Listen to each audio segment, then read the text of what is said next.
There's nothing like cracking that cellophane and pulling that record out. It just smells great.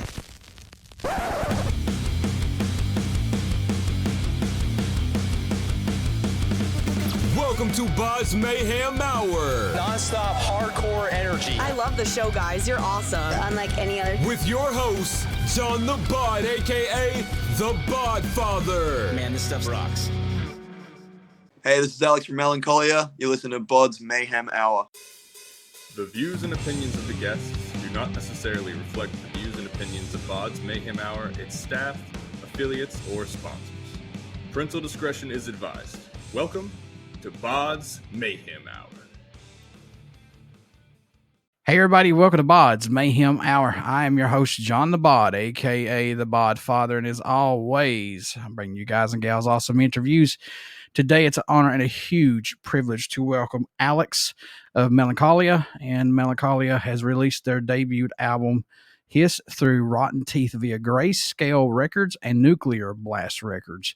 And you want to check out, this is their debut single called Horror Ethereal, and singles Inure and God Tongue. So we got Alex on here, and they're from Australia, which is badass because Australia has a lot of great bands coming out of that area. So welcome to the podcast, Alex, and how you doing, my friend? I'm doing good, man. Thank you for asking. Thanks for having me. How you doing? Doing great. How's it been working with Greyscale Records and Nuclear Blast Records so far? It's been pretty wild, man. Like, I guess surreal, I'd say.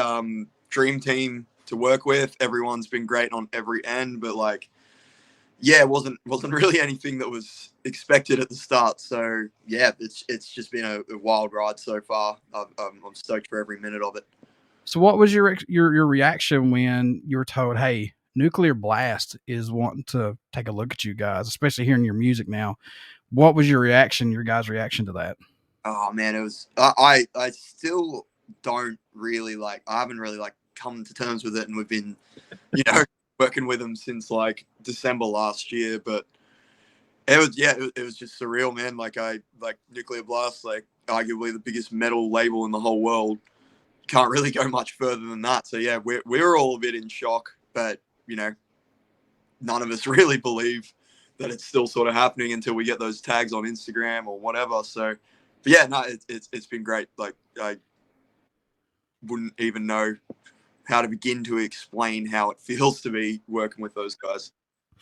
So this band does not have a bass player. Is this temporary, or is this just what the band wants right now? I'd say it's temporary for the time being. That being said, not really sure where we'll move with it in the future, but to my understanding and to, I guess, what I would prefer, it's temporary for the meantime. It's just how things sort of worked out at the time. How excited are you all to finally have this debut album, Hiss Through Rotten Teeth, out and be done with it and move on? Oh man, I started writing this album at the end of 2019. Would have been November, and we were sitting on it. We had it fully recorded, done, ready to go by March 2021. So yeah, to sort of be hands clean of it feels good. At this point, all the songs sort of just sound like organized noise to me. But you know what? Stoked that it's out. It's something I'm really proud of. Something I'm proud of the boys with. But yeah, man, we were sitting on it for a long time. I'm very happy that it's out in the world. How difficult was that for you all? I mean, I know during the pandemic, everybody still took advantage of it, but I mean, especially for you guys having this in your back pocket, but how difficult was that? Yeah, it was pretty hard. I'm pretty lucky and fortunate. A lot of my really close friends are, in the music industry in the same sort of genres. So I could at least show my friends and be like, yo, this is what I'm working on. But yeah, sitting on it all that time, not being able to get out or put because we delayed a fair few things because of COVID. It was, by the time we could actually get it out, it was a breath of fresh air. But that whole time just sitting on it, waiting for the right moment, it was killer, man. It was definitely not something I would like to have to do again, just sit on music for that long. Oh, for sure. Because you sit on an album that you're really excited about, and then you're, COVID, of course, come along, which I call it the pandemic. and and you're sitting there, got a full length album ready to go. By the time that's done, you're like, should we release this or not? Where are we at right now with this? Yeah, I would say there was definitely a few times. Like, I'm very close friends with our producer as well, like the man who recorded it. There were definitely times where I was like, oh man, I want to go back and I want to fix this. I want to do that. I want to cut this song. And like the album was finished. And sitting on it for that time, it was almost like it definitely started playing a few mind games. Like I was like, oh, like, is this the right sound that I want to go with? Is this that? But like, I mean, looking back on all of it now, I don't think I'd change anything. I think it's, for what it is as a piece of art, it stands for exactly what it is. And, I'm pretty happy with the outcome all in all. Hiss Through Rotten Teeth is not a concept album per se, but where did this story come from to write about this torturous tale of birth, life, and death? Because this is a fallen angel, or a fallen deity, I should say, cast down from the godly realm and met with the punishment of reincarnating as a human with a wealth of knowledge, but stripped eternally. Let's talk about that. And where did that come about? Where did you get this inspiration from? I think with this one, like, so I'm pretty heavily inspired by horror movies. And I guess what I sort of aim to do when I'm writing like the instrumental side and the lyrical side is I'm trying to like recreate like a horror movie in audio form. So it's not inspired by like, say, a particular movie or anything like that. I just take bits from everywhere and sort of create my own thing with it. It's sort of, just inspired by like a bunch of different horror movies. And I can't remember the exact book it's from, but it's The Tale of the Fall of Lucifer. And basically cast down from the heavens, left to deal with humans. And that's sort of like what I took with it and then ran with it from there and did my own thing with it. What's your favorite horror franchise? I know you got to have one. Oh, Hellraiser, hands down.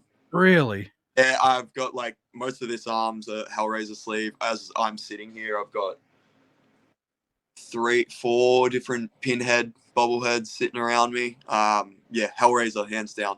Can't be beat for me. Did you like the Hulu series Pinhead with the female Pinhead? No, I really did. Like, I mean, story, yes. I don't think it's ever going to hit like the originals did because there's sort of like a nostalgia there, but the actual aesthetic of it and like the artwork and like the visual aspect of it was incredible, and I thought they really nailed that. I enjoyed it, definitely. Yeah, I'm a big Cenobite fan. Yeah, I love like coolest thing ever. Like that's what's tattooed all over my arm. I've just got Cenobites and stuff like that. So they're just like the coolest thing ever. Not quite angels, not quite demons. Yep. I think concept. Thank God. I mean, thank God I was able to interview every Cenobite of the original Hellraiser, but I have not got to interview Doug Bradley yet. Oh, wow. You did all the originals. That's crazy. Yes. Sam Bafford, talking to him about being, was it Butter? What's he called? Butterball, whatever. He was like, just the whole intense of being in that suit took an act of God, pretty much. I can imagine, dude. It looks like it's so much prosthetics. Like, it would be hours and hours in a chair doing makeup. I praise to those guys because that takes a whole new level of patience to do that kind of stuff. So let's talk about the live scene just for a few minutes. The band playing live, those photos you sent me, it looks like you are exactly this beast that's talking to everybody. How much of this do you portray on stage? And you guys, do you like to bring that theatrical set to it? Yeah, 100%. I think growing up, in the early 2000s and late 90s, I'd see all these bands that were very larger than life and had that almost rock star vibe to them, and it felt like they were putting on a performance, like it was quite theatrical. And fast forward to the last few years, I feel like it's all turned into like a bunch of guys just in black t-shirts playing heavy metal. And while that's still cool and a lot of the music we get these days is incredible, like I have always been very strongly for it needs to be a performance. It needs to be theatrical. Bands like Cradle of Filth and stuff like that were really big inspirations on that side. So we, as a band, try and put it in that same realm. I personally, as a frontman, try to embody that. I don't want to say like larger than life, but almost like a character I'm very, very chilled out versus what I'm doing on stage in real life. So yeah, like very much so trying to portray ourselves as like this is a performance, this is theatrical. We are characters at this point in time. So yeah, that's sort of like the goal with that sort of thing, I guess. Do you feel like this album had to come out swinging for the band? In all honesty, I mean, just to make a statement. Yeah, 100%. I was pretty much putting cards on the table with this one. Yeah, like I needed the production to be great. I needed all the songs. Like when I was writing the songs, like just the instrumentals on their own, probably went through about 4 different draft periods before I was sort of happy before we went into the studio. And even then, I think I wrote like 19 songs and I'd cut it down to 8. So I needed to make sure it was like, we're putting our best foot forward and going with the best of the best because we were always planning to pitch to labels and stuff like that. So yeah, I guess it worked out. But yeah, I was always swing for the fences for this one. What led the track Horror Ethereal to be the first song released off this album? What was it about that made you guys say, yeah, let's do this one first? I think it just, it embodied everything that's featured on the album sonically in one song. It had the real dirty stuff, it had the heavy stuff, had the speed, and also had like the melody there as well. I just wanted it to be like, this is what you can sort of expect. So I think it was a bit of a no-brainer once we'd finished in the studio that was going to be, the leading single on that one. I want to jump back here just for a minute about the album release, though. Was this kind of like an experimental, experimental album for you guys to see? Like, I know there's a direction that you want to go into, but let's see what sticks. Let's see what doesn't stick. To a degree, because I used to play guitar in a lot of bands, but I'd never really written full songs. So when I sat down to start writing this album, it was like my first attempt at writing like full songs on their own, like fully fleshed out ideas. So I was kind of just hitting record, writing songs and just going, like putting them in a folder and being like, I guess this is what it is. It just sort of so happened that all the songs sound somewhat in the same realm, but there's so much of my different influences in there that make it, I guess, a bit more experimental. There's a lot of like early 2000s metalcore influence, and then there's black metal influence, and there's death metal influence, and like vocally I'm doing a lot of stuff that mimics I guess like modern hip hop and stuff like that, because I listen to a lot of that. But yeah, it was definitely like throwing shit at a wall and seeing what sticks. But I think through that we've sort of discovered what our sound is. So moving forward on the newer stuff, it's definitely a lot more concentrated, and it's definitely a bit more purposeful. But yeah, like there's a lot of that is just all my influences shining through in one piece of music, I suppose. Is it a collaborative effort, or does just one person usually take the lead for the writing process and everything? I think, for the most part, I'm the one that's writing the music. I'm doing basically, like I said, I predominantly I'm a guitarist, and I did, I studied audio engineering as well. So all the demoing is done, by me. It goes to the guys. I'll just get their opinion on it. For the most part, like, no one's ever really, like, I've never really sent any of the music to the guys and they've been like, oh, change this, change that. Most of the time they're just like, yeah, this sounds sick. The drums definitely go through a bit more of a process of like rewriting and retweaking and stuff. It's just more like lay an outline, and on the first album we had a different drummer, so Brandon, his name is, he would go through and rewrite stuff.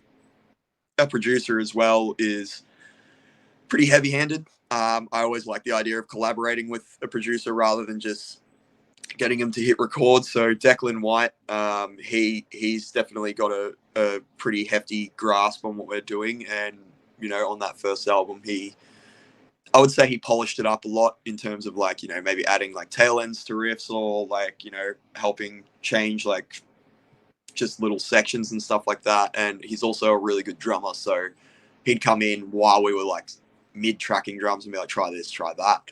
On the newer stuff, it's definitely a little bit more collaborative in the sense that Mason, our new drummer, who's been in the band for about 9 months now, he's very hands-on with the writing.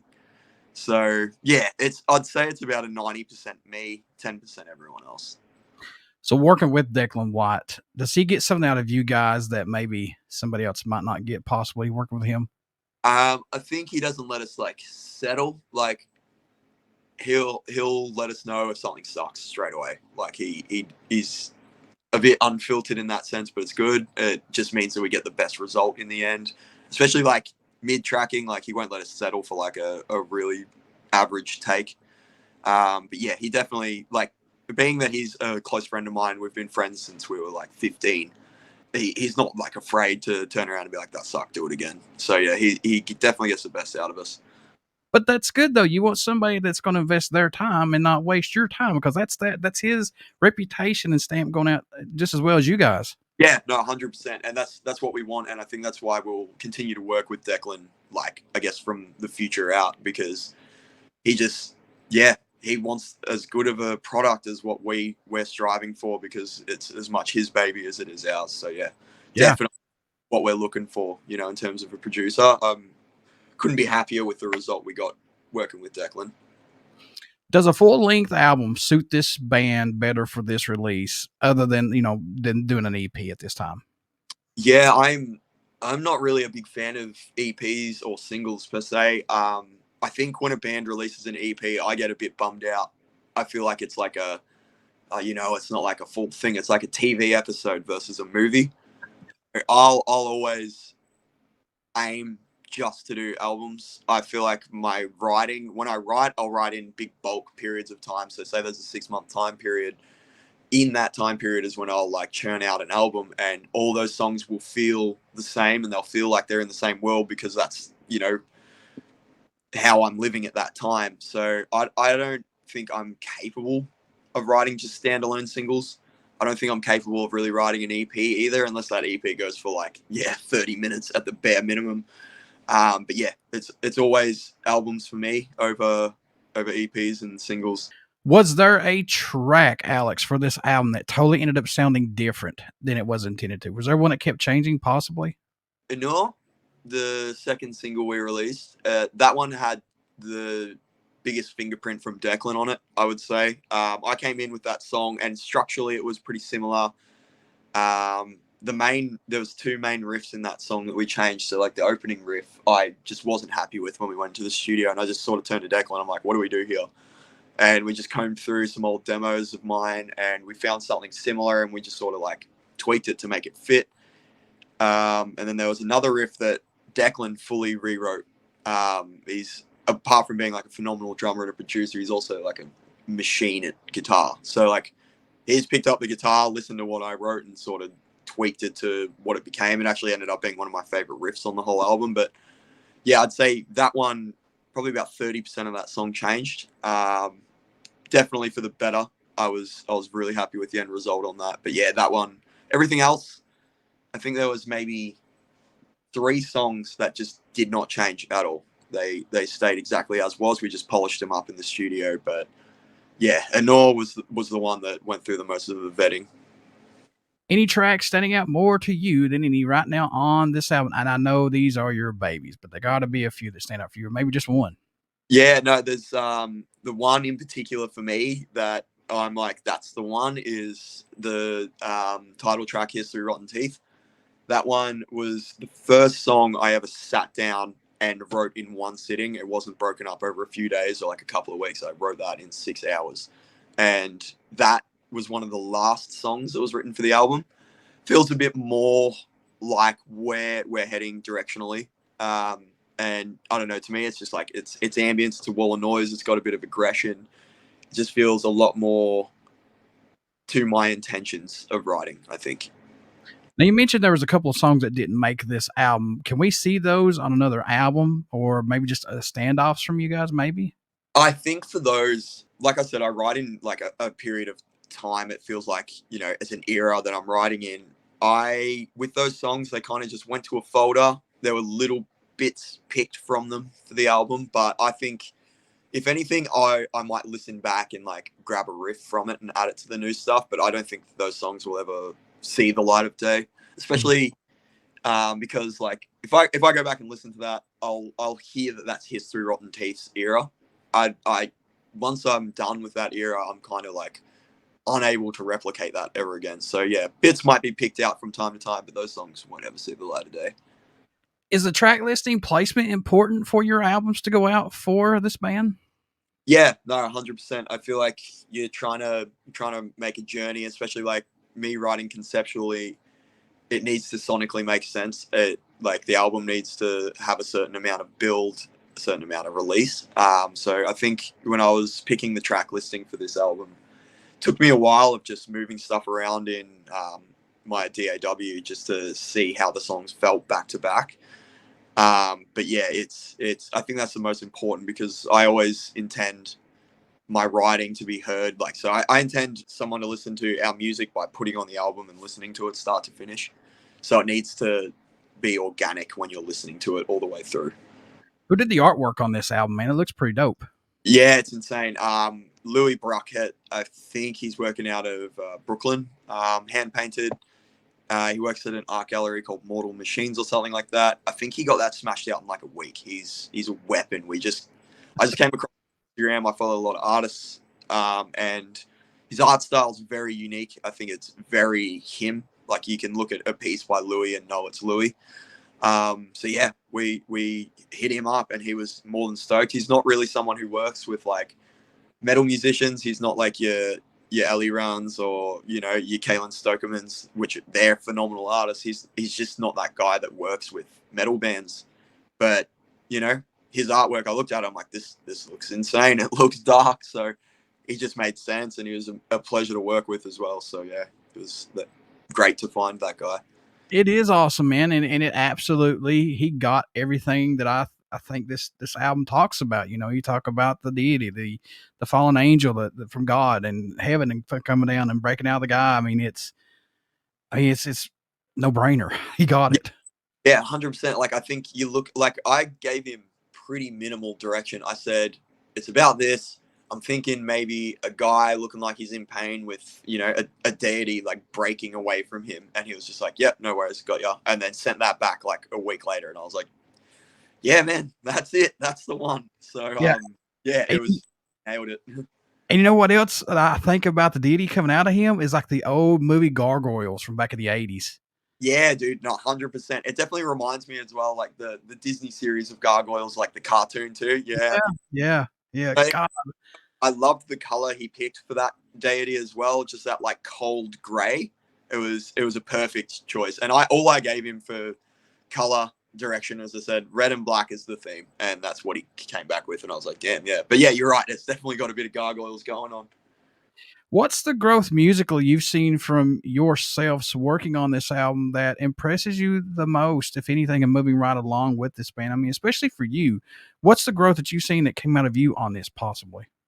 I guess it was the whole idea of like, I've never really done this sort of music writing before. Like, I've always, written riffs here and there, or I've like written the vocals or whatever. But like, I think just knowing that I'm capable of doing it is the main thing. And now, like, thinking back to the first songs I ever wrote, and then looking at how I write now, like, I've definitely just grown a lot. Like, I know what I'm doing when I go into a session for writing now. I just, I feel like I've got my own groove for it, whereas it was a bit of a walking around in the dark type process to start off with. So yeah, I think writing wise, it's definitely been like a big leap versus where I was at the start. And yeah, wouldn't have gotten there without, actually writing this stuff myself. So yeah, I just definitely feel a lot more experienced with it, I think. And I sort of have more direction.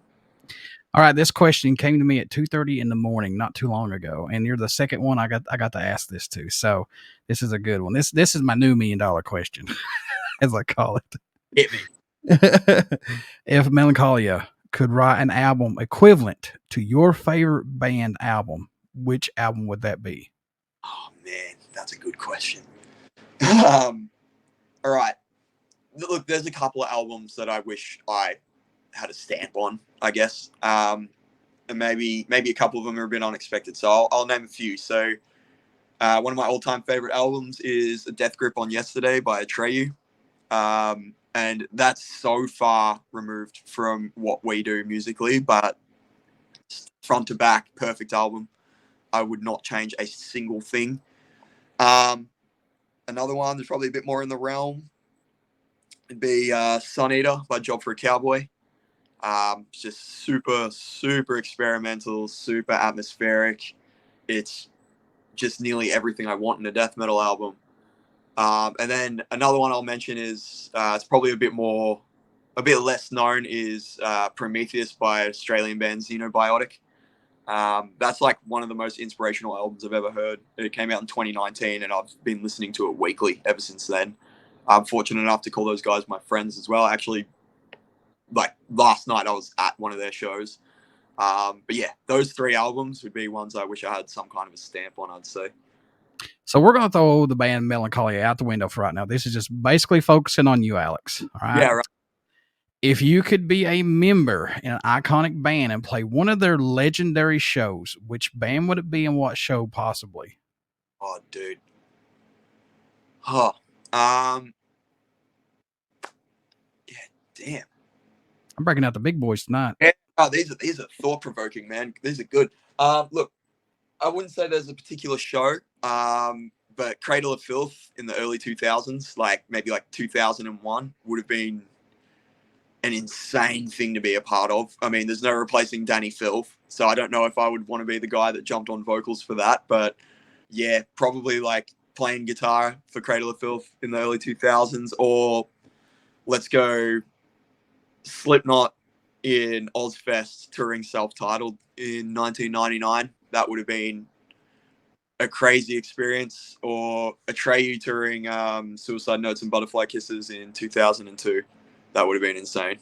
Any of those 3 would have been the craziest stuff to me. Like that's insane to me.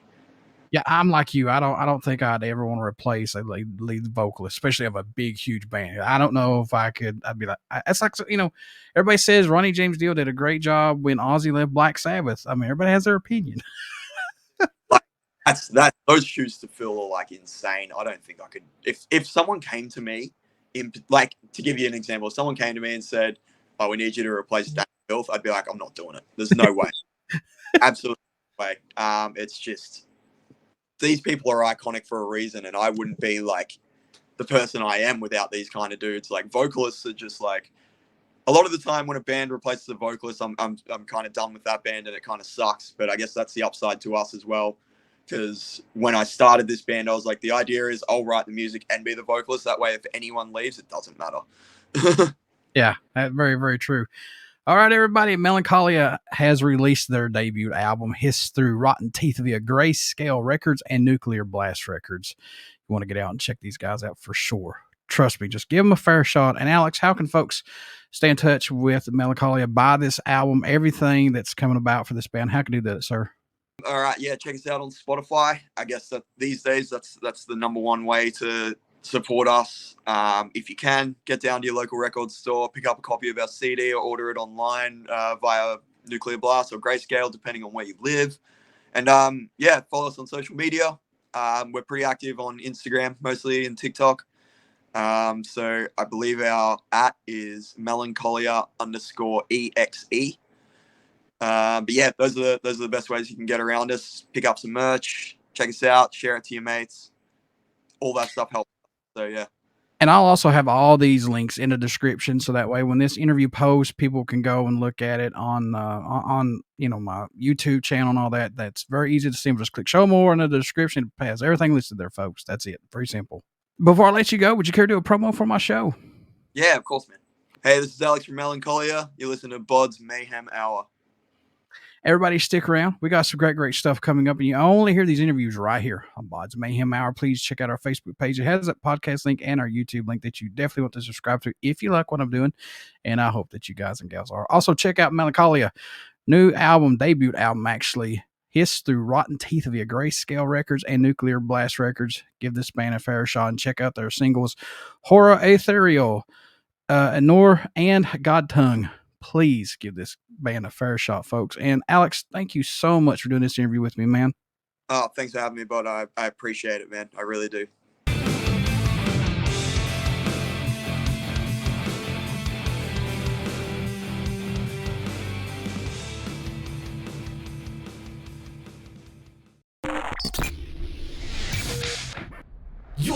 listening to BODS Mayhem Hour.